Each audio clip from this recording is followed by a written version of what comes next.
sur un sol marécageux, enfin en tout cas sur un terrain glissant, puisque De Gaulle, ça reste quand même une icône absolue, j'ai envie de dire, aussi bien pour la résistance que pour les, entre guillemets, les gens de bien pensants, bien installés. Tout à fait, et d'ailleurs ça c'est une contradiction que devraient analyser les gens qui se considèrent comme dissidents, c'est pourquoi le système encense à ce point De Gaulle. Ouais. Pour quelle raison? S'il est une icône du nationalisme, on sait que nous sommes dans un monde où le nationalisme et l'amour de la France est diabolisé. Comment se fait-il que cet individu est sanctifié, dirais-je? Oui, c'est ça, et sanctifié donc par les partis opposés. Donc c'est voilà. Vrai, De Gaulle est le temps presque le seul dénominateur commun, le seul point d'appui. C'est le totem incontournable. Ouais, tout à fait. C'est le totem incontournable. D'ailleurs, attendez, j'ai peut-être une petite phrase de l'amiral Offand là-dessus. Le régime est fondé sur une légende qui ne peut être dissipée qu'au risque de tout faire crouler. Et l'on ne peut encore parler du gouvernement français sous l'occupation, sinon pour dire qu'il ne comptait que les traîtres, sans s'exposer à tomber sous le coup d'une loi qui interdit l'apologie du crime. Donc, comme nous dit ce cher amiral Offand, nous allons nous attaquer à une légende. Alors, d'ailleurs, pourquoi parler de Gaulle aujourd'hui ? Pourquoi de Gaulle alors ? Ce que les personnes qui nous regardent doivent savoir, c'est que nous avons eu, enfin j'ai eu l'idée à la base de cette émission avant l'été. Ouais. On en a parlé avant l'été. Et ce qui est très intéressant, c'est que depuis lors, il y a eu cette fameuse polémique Zemmour-Salamé qui a remis la question Pétain au centre du débat public. Tout à fait. Ce qui est curieux a priori, ce qui est, je dirais, irrationnel. Pourquoi vouloir parler de ça ? Pour une raison très simple. Aujourd'hui, alors où nous parlons en 2014, il y a une partie de la France qui a envie de mourir, qui a envie de mourir en tant que France. Pourquoi a-t-elle envie de mourir ?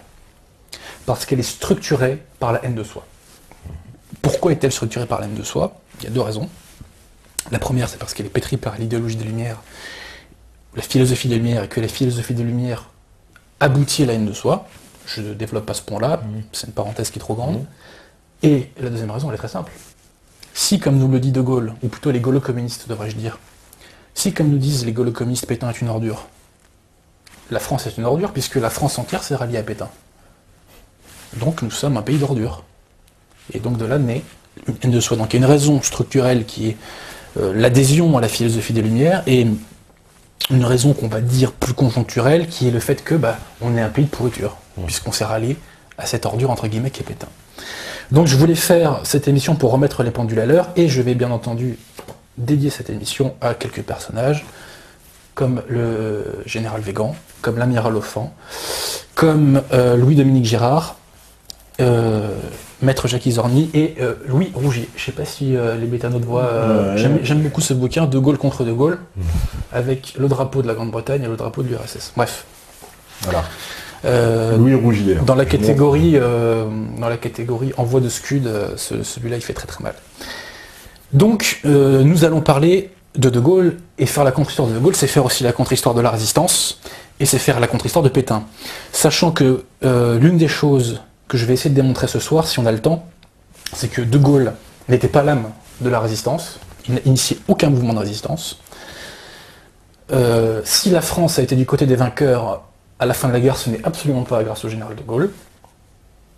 Et le général De Gaulle a commis un crime contre la France en 44-45, qui est, enfin, comment dire, dont on paye aujourd'hui les conséquences encore.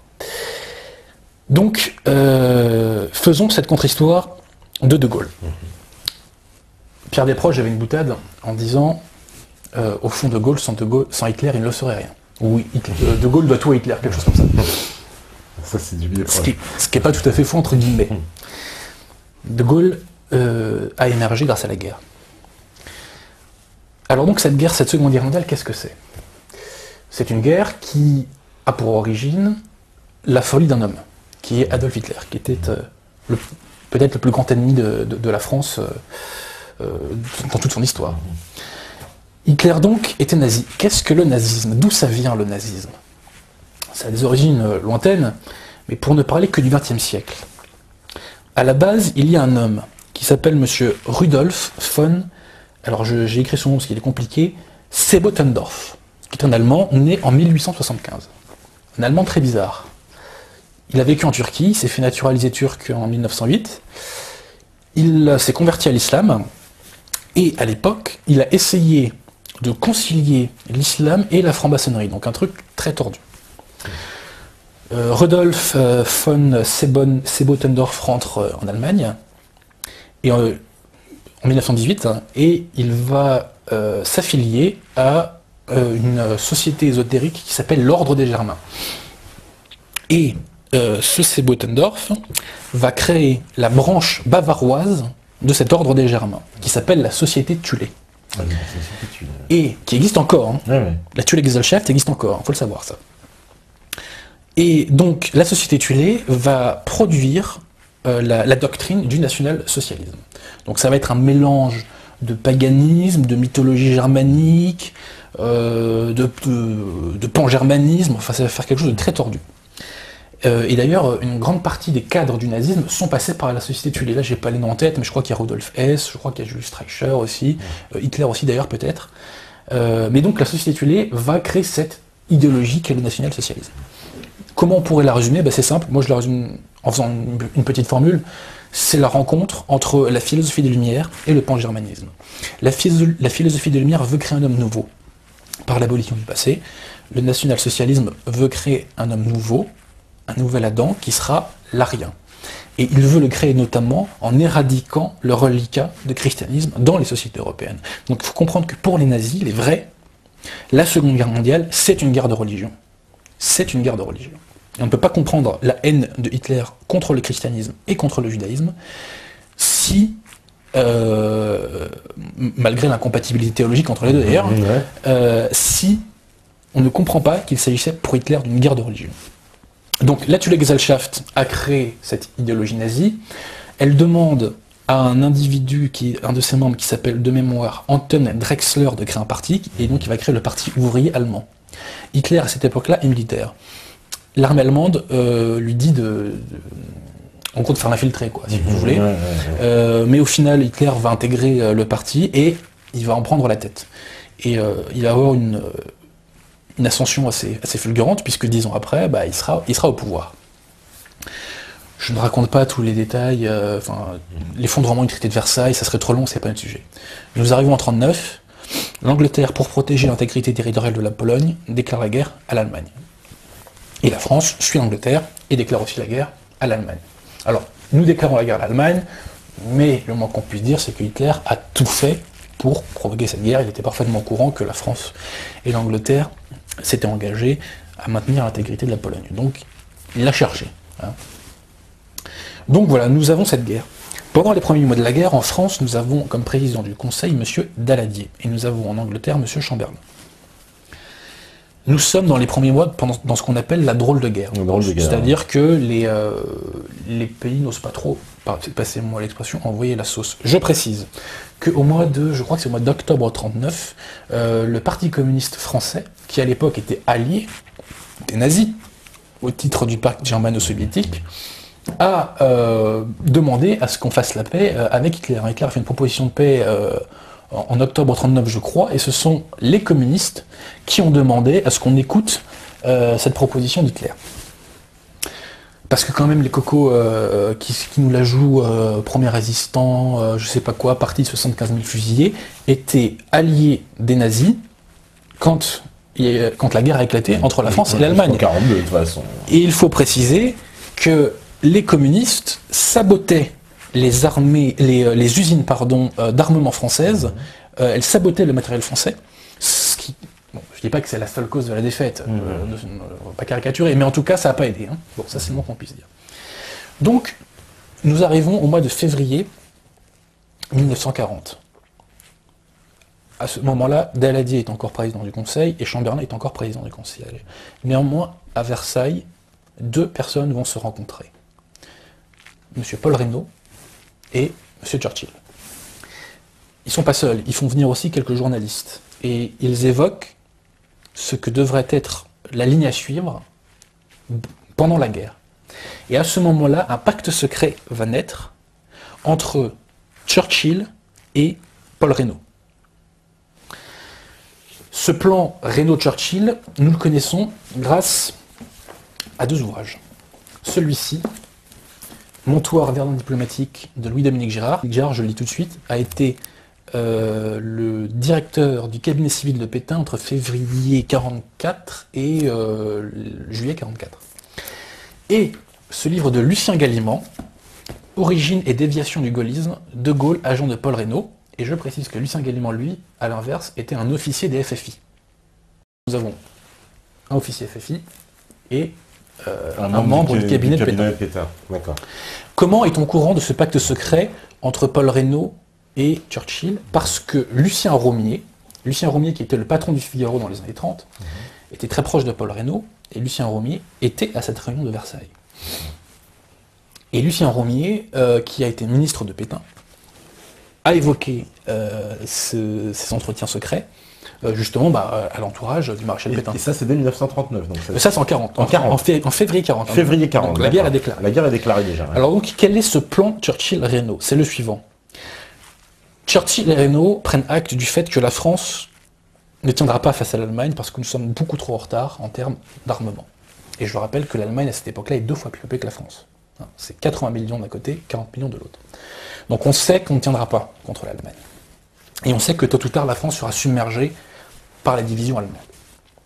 Donc, les deux chefs d'État, ils ne sont pas encore présidents, Premier ministre, mais les deux futurs Premiers ministres conviennent que lorsque l'armée française s'effondrera et capitulera, le gouvernement français devra alors s'exiler à Londres, et à Londres attendre que l'Angleterre, surarmée par l'industrie américaine, puisse réenvahir le continent, sachant que parallèlement, le gouvernement français devra, de son côté, donner l'ordre de l'insurrection nationale, d'une sorte de guérilla généralisée sur tout le pays. Sachant que c'est ce qui se passait déjà avec la Tchécoslovaquie, puisque le gouvernement de Bénès était en Angleterre, le gouvernement polonais, puisque la Pologne était envahie, était en Angleterre, etc. Donc voilà, donc il y a ce plan Reynaud-Churchill, ça c'est un des plus grands secrets de la Ve République, ça c'est interdit de le savoir. Il y a un plan secret entre Paul Reynaud et Churchill, qui consiste donc, je disais, à déplacer le gouvernement français en Angleterre une fois que la France serait submergée par l'armée allemande. C'est absolument... On anticipe la défaite dès février. On anticipe la défaite. Mais en fait, si vous voulez, c'est considéré qu'on a 2 alliés qui sont l'espace et le temps. Nous avons avec nous nos empires coloniaux. L'Allemagne, elle, n'a que très peu de matières premières, donc elle ne peut pas faire une guerre sur le long terme. Et donc, à terme, on les vaincra, notamment grâce à l'industrie américaine, quand bien même les Américains ne s'engageraient pas eux-mêmes. Parce que l'Angleterre et les États-Unis, comme on le sait, sont très proches. Donc ça, c'est anticipé. Arrive le mois de mars, Daladier tombe. Il chute parce qu'on le trouve trop mou dans la conduite de la guerre. Et qui va le remplacer? Paul Reynaud. Le 28 mars 1940 est fait un traité entre la France et l'Angleterre, en vertu duquel on ne conclura pas d'armistice et de paix définitive, chacun de son côté, si vous voulez. C'est-à-dire que chaque pays s'engage à ne faire une paix que ensemble. Voilà. Donc, cette convention qui est faite trouve ses origines dans les discussions Churchill-Reynaud. Sachant qu'à ce moment-là, Churchill n'est pas encore Premier ministre anglais, il ne le sera qu'en mai 40.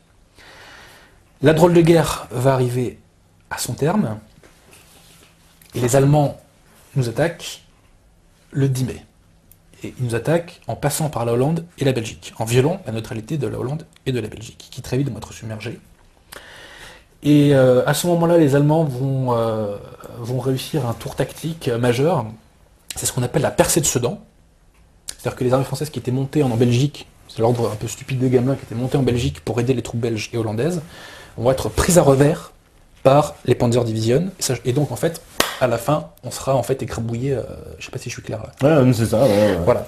Et en fait, si vous voulez, dès le 15 mai, en vérité, la guerre est virtuellement perdue. Alors, Paul Reynaud panique, et il va appeler au gouvernement 2 hommes. Pardon, j'ai oublié de dire que depuis le 5 mai 1940, Paul Reynaud avait fait venir au gouvernement un certain Charles de Gaulle. Et il faut savoir que Charles de Gaulle et Paul Reynaud sont de proches collaborateurs depuis, je crois, au moins 1935. Et que de Gaulle était l'homme de Paul Reynaud. Et donc de Gaulle était parfaitement au courant du plan Reynaud-Churchill. Comme on va le voir, c'est extrêmement important. Donc, Reynaud panique face à la percée de Sedan, et il rappelle 2 hommes. Il rappelle au gouvernement le maréchal Pétain, pour galvaniser le pays, parce que Pétain est un héros vivant à l'époque. Et il rappelle le général Weygand, qui à l'époque était au Moyen-Orient. Et Weygand va remplacer le général Gamelin. Alors Weygand, pour essayer de sauver la situation, et là je tiens à le dire, c'est très important, va essayer de faire une contre-offensive. C'est-à-dire que les armées françaises qui sont au sud des armées qui ont fait la percée de Sedan devraient faire un mouvement en même temps que les armées du nord, pour reprendre en tenaille les Panzer Division. Le problème, c'est que pour faire cette manœuvre, il faut que les Anglais qui étaient avec nous en Belgique nous aident dans le mouvement, pour tenter d'enfoncer les divisions allemandes. Mais que va-t-il se passer? Les Anglois... À la retraite de Dunkerque qui se... C'est pas encore la retraite de Dunkerque. Ah, on n'est même pas en... C'est même pas encore la retraite de Dunkerque. Lord Gort se barre. Sans nous prévenir. Sans nous prévenir. Donc vive les alliés anglois, hein, à l'anglaise. Bref. Donc la manœuvre de Weygand ne va pas marcher, et hélas, nous allons subir la plus grave défaite de notre histoire. Et moi-même, je ne m'en suis pas encore remis. quand je lis ça, c'est toujours le cœur serré, le cœur et le poing serré, et même les dents serrées, et avec la haine, quoi, tout simplement, contre tous ces politiciens français qui nous ont emmenés là, quoi. Parce que bon, quand Hitler a envahi la Rhénanie en 1936, on aurait pu lui mettre la pâtée. Et ce cher, qui c'était je crois que c'est Albert Sarraut, le président du Conseil de l'époque, a eu cette phrase: on va quand même pas faire la guerre à 3 mois des élections. Oui, on va quand même pas sauver la France, ça serait trop bête. Bref. Donc, la bataille continentale à ce moment-là est perdue, et De Gaulle l'écrit lui-même dans ses mémoires. Mettons-nous maintenant dans la tête de Paul Reynaud.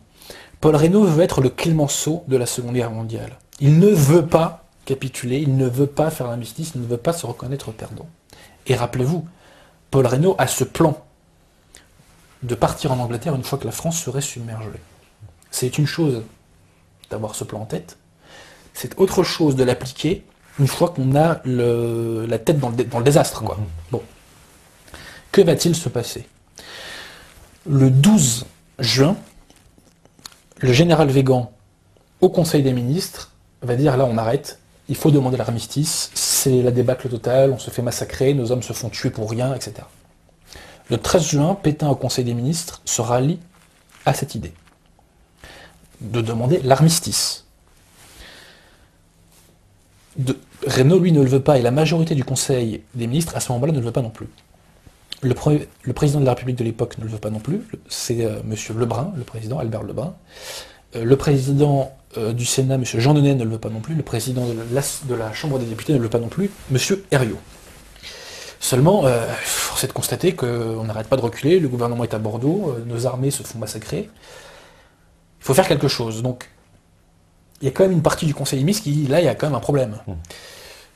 Alors, les ministres et Paul Reynaud veulent, dans un premier temps, partir en Afrique du Nord, à Alger. On va transférer le gouvernement à Alger. Pétain et Weygand sont contre, puisqu'on n'entraîne pas la patrie à la semelle de ses souliers, n'est-ce pas? Et que pour défendre les Français, c'est sur place qu'il faut le faire et non pas à l'étranger. Donc à ce moment-là, un membre du gouvernement, ancien président du Conseil du Front Populaire, M. Camille Chautemps, va avoir l'idée suivante. Parce qu'en fait, l'idée c'est que si nous partons en Afrique du Nord, nous allons passer pour des déserteurs auprès du peuple français. Et le peuple français n'acceptera jamais. Donc il faut trouver un motif qui justifie ce départ en Afrique du Nord.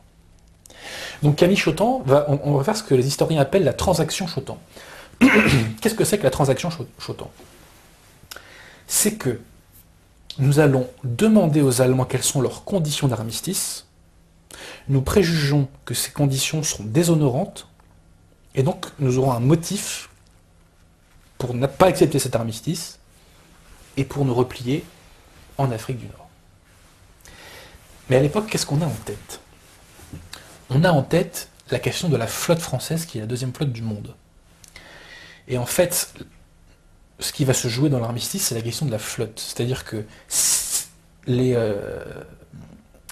qu'on appelle une armistice honorable, ça serait une armistice dans laquelle les Allemands ne nous la demanderaient pas, et une armistice déshonorante, ça serait une armistice dans laquelle les Allemands nous la donneraient, et dans laquelle les Allemands nous demanderaient aussi de s'introduire dans notre empire colonial.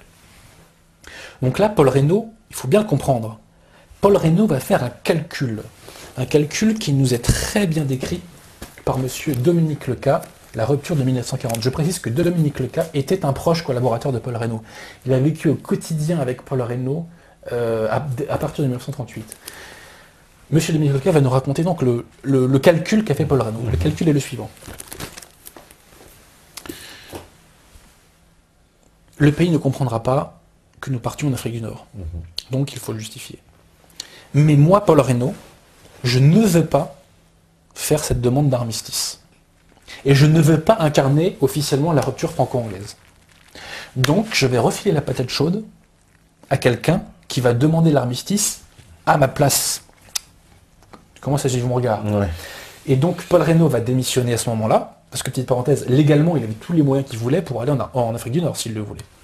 Donc Paul Reynaud va demander à Albert Lebrun de nommer Pétain président du Conseil, et on va demander à Pétain donc de demander l'armistice. Hitler exigera la flotte, et exigera peut-être des concessions dans notre empire colonial. Donc ça sera une paix déshonorante que Pétain ne voudra pas faire. Et donc Pétain, à ce moment-là, sera obligé de demander aux armées de capituler.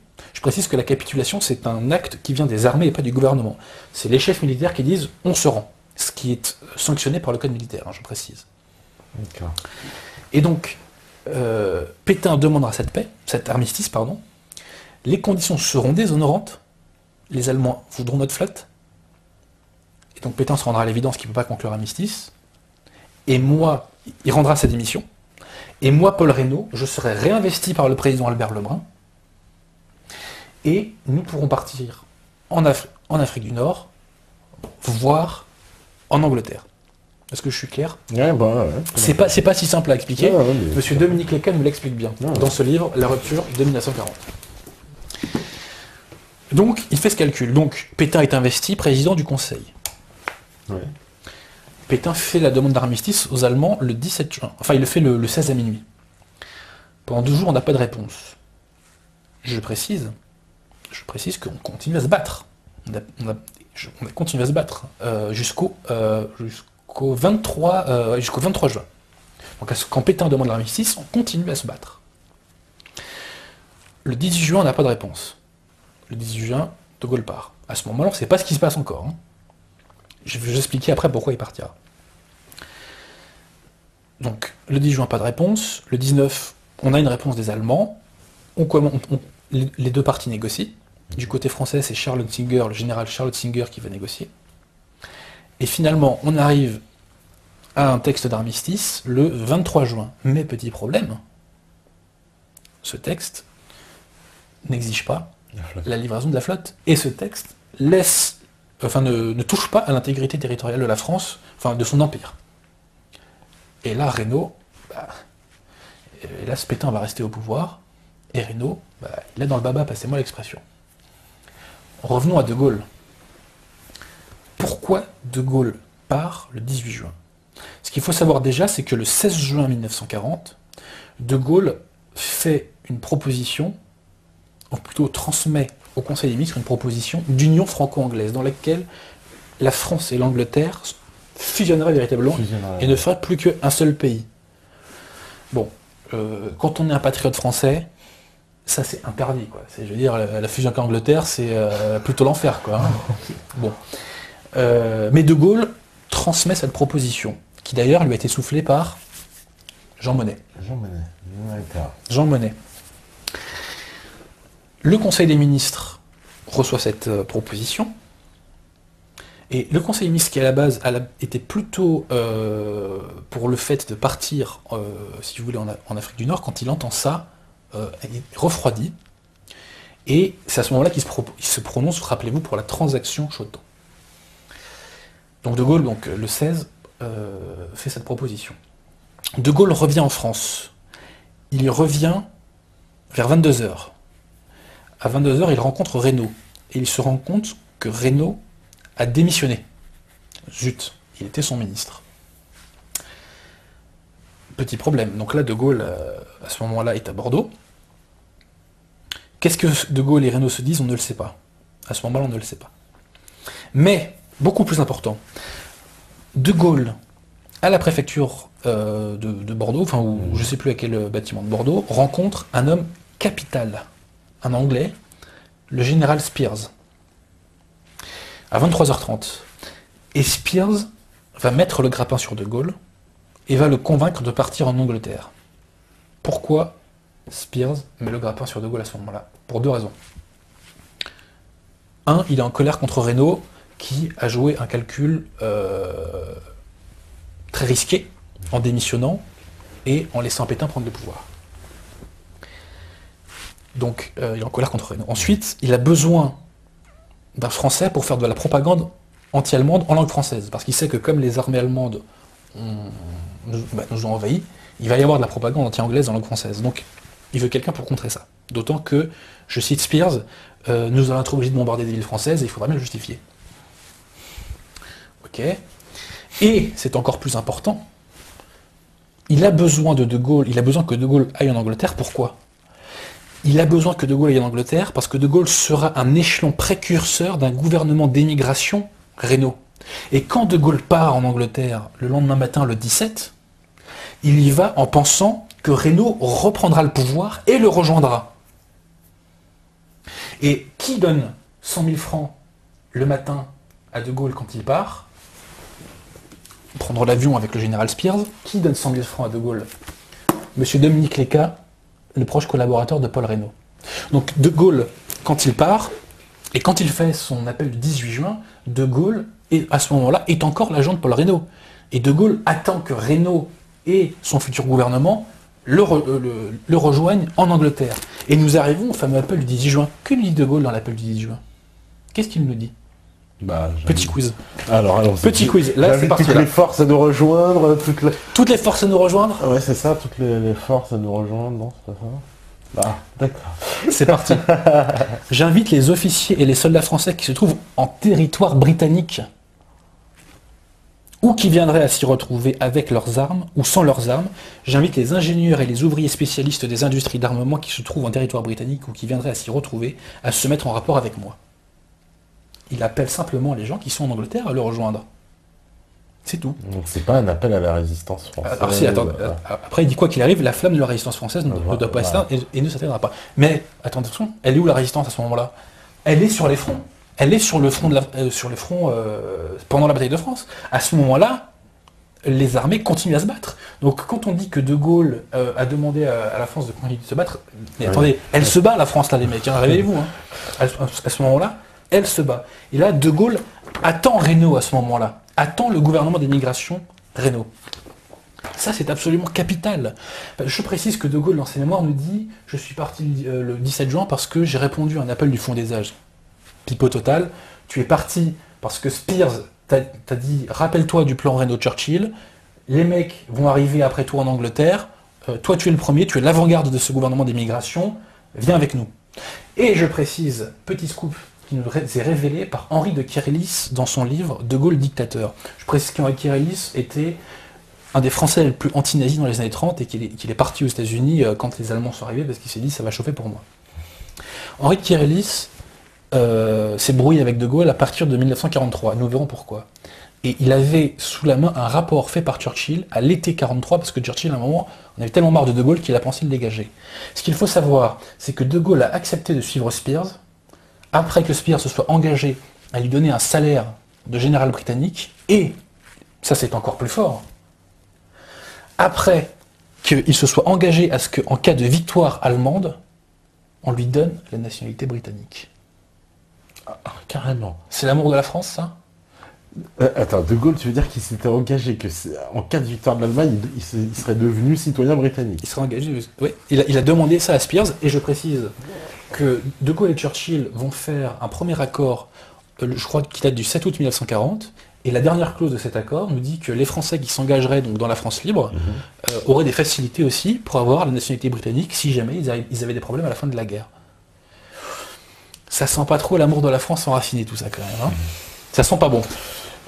Donc, ça écorne le mythe, là, déjà encore. Donc, vous disais-je, à ce moment-là, De Gaulle attend le retour de Paul Reynaud.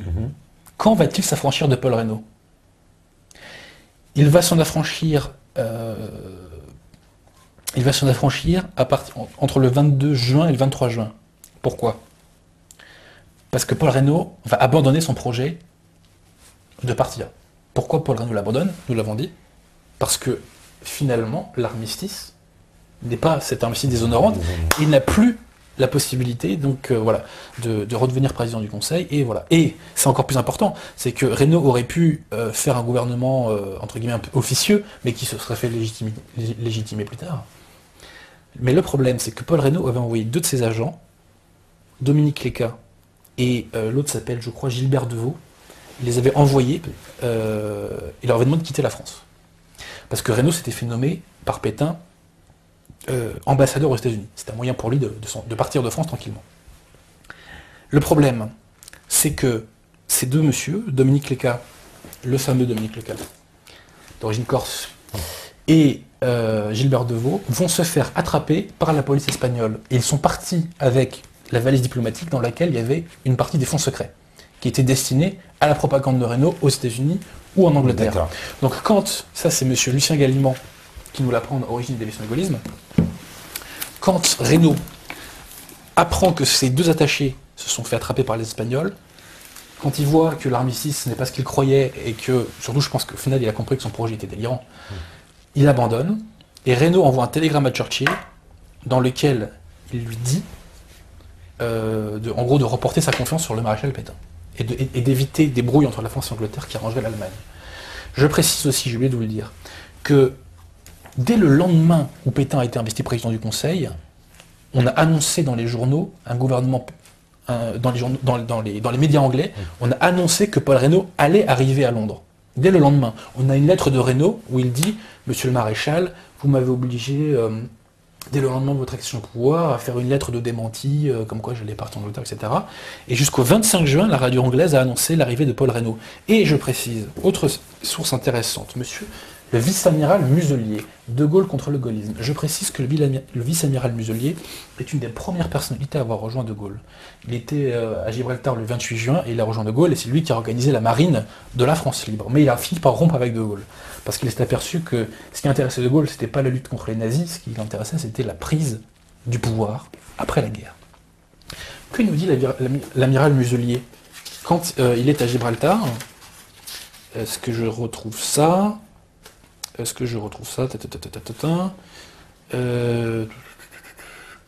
bref, il nous raconte qu'il part de Gibraltar et que il s'attend à retrouver De Gaulle et Reynaud. Pourquoi Reynaud? C'est De Gaulle qui a fait l'appel 18 juin. Pourquoi le vice-amiral Muselier s'attendait-il à retrouver Reynaud? Parce qu'on avait annoncé que Reynaud était parti, et parce qu'à l'époque, qui disait De Gaulle disait Reynaud. Donc De Gaulle n'est pas parti parce qu'il a été sous l'effet d'une inspiration quasi mystique à la Jeanne d'Arc qui entend des voix. Non, il est parti parce qu'il était l'agent de Paul Reynaud, et au final, c'est la défection de Paul Reynaud qui a permis à De Gaulle de prendre son envol.